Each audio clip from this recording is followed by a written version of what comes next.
जय हिंद मित्रों। मेरा ये संदेश शेयर कर दें जिससे कि जिस जमात के लिए है, जिस सेकुलर जमात के लिए है, उन तक ये संदेश पहुंच जाए।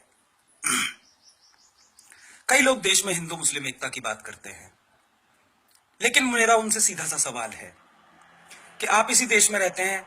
इस देश में कई मुस्लिम बस्तियां हैं, सैकड़ों हजारों, हर शहर, हर गली, हर कस्बे में मुस्लिम बस्तियां हैं, लेकिन क्या कभी आपने हिंदू बस्ती का नाम सुना? नहीं सुना। इसके पीछे वजह क्या है? ये सवाल है मेरा सीधा सा देश की सेकुलर जमात से। मेरी समझ में तो सिर्फ एक ही सवाल आता है, एक ही जवाब आता है कि वो आपके बीच रहकर आपको परखना चाहते हैं और आप डर के मारे उनके बीच नहीं रह सकते। इसे आप प्रेम का नाम दे करके सिर्फ खुद को भ्रमित कर सकते हैं, दूसरों को नहीं। ये प्रेम नहीं, ये डर है। आप मुस्लिम बस्तियों में नहीं रह सकते। वो आपके बीच रह सकते हैं क्योंकि आप झूठे सेकुलरिज्म का चोला ओढ़े हुए हैं। एक और सवाल उन लड़कों से जो हिंदू मुस्लिम एकता की बात करते हैं कि आप कॉलेज के हॉस्टल्स में 4 हिंदू लड़कों के बीच में एक मुस्लिम लड़के को बड़े आराम से रख लेते हैं, और वो रह भी लेता है क्योंकि आपका धर्म ये सिखाता है कि वो आराम से आपके बीच में रह ले।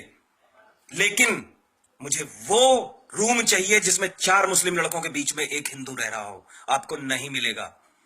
आप ढूंढते ढूंढते मर जाओगे, लेकिन आपको नहीं मिलेगा। इसकी भी एक वजह है, क्योंकि वो आपके बीच रह सकता है आपकी बातें जानने के लिए, आपको समझने के लिए, लेकिन आप नहीं रह सकते। आपकी फटती है, डर है आपका। अगला सवाल मेरा मुस्लिम लड़कियों से। फेसबुक पे मैंने कई बार देखा है, मैंने जब सवाल किया कि आपकी मित्रता सूची में मुस्लिम है, तो उनका स्पष्ट जवाब होता है कि तो क्या हुआ, सभी धर्म समान हैं। अरे कैसे सभी धर्म समान हैं? अगर रीता की फ्रेंड लिस्ट में, सीता की फ्रेंड लिस्ट में रेहान, अमजद और जुबैर हो सकते हैं, तो मुझे जरा सबाना की फ्रेंड लिस्ट में दीपक, दिनेश और महेश दिखाओ। ये सवाल खुद से करना।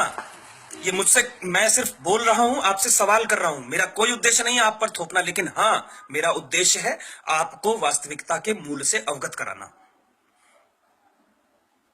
आपका झगड़ा, आपके दोस्त का झगड़ा, आपके बेटे का झगड़ा जब किसी दिनेश, रमेश या महेश से हो जाता है तो आप तुरंत चल देते हैं विरोध करने।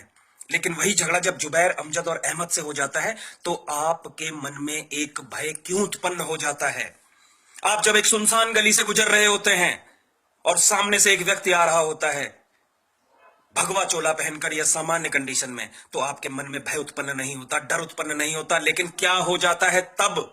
जरा अपनी आत्मा से पूछिए, जब आप एक सुनसान गली से गुजर रहे हो और सामने से 4 टोपीदार, जालीदार टोपी वाले दिख जाते हैं। यह सवाल खुद से करना पड़ेगा आपको। यह सवाल मेरे नहीं है, यह सवाल आज के वक्त के हैं। आखिर अगर कोई मुसलमान अच्छा है, मुसलमान भाई, तो ढूंढ के लाइए अपने उस भाई को और कहिए कि भैया ये देश, जब संविधान इस देश में लागू है, इस देश में जब हमारा धर्म, हिंदू धर्म, गीता के से नहीं चलता, तो आप सरिया से क्यों चलाते हैं? लड़कियों और लड़कों, आप पूछिए उनसे कि अगर इस देश में मुझे एक बीवी रखने का अधिकार है, तो मेरे साथ में खड़ा व्यक्ति 4 बीवियां कैसे रख लेता है? कौन से अधिकार से रख लेता है? क्या आपके मन में कभी यह सवाल नहीं उठता? अगर ये उठता है तो आपको स्वयं से पूछना चाहिए कि आप किस देश में जी रहे हैं। एक तरफ आप, मर्दों से मेरा सवाल है कि आपका तलाक हो जाता है तो आपको सालों कोर्ट के चक्कर लगाने पड़ते हैं, लेकिन वहां तो तलाक तलाक तलाक बोल के काम खत्म कर दिया जाता है।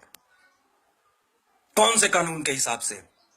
ये ऐसे सवाल हैं जिन्हें हर व्यक्ति को दूसरे से पूछना पड़ेगा, एक दूसरे से पूछना पड़ेगा। लड़का हो, लड़की हो, महिला हो, औरत हो, बुढ़ा हो, जवान हो। आखिर क्या है इस देश में कि मैं जो मंदिर में दान दे करके आता हूं 10 रुपए, उसमें से 4 रुपए सरकार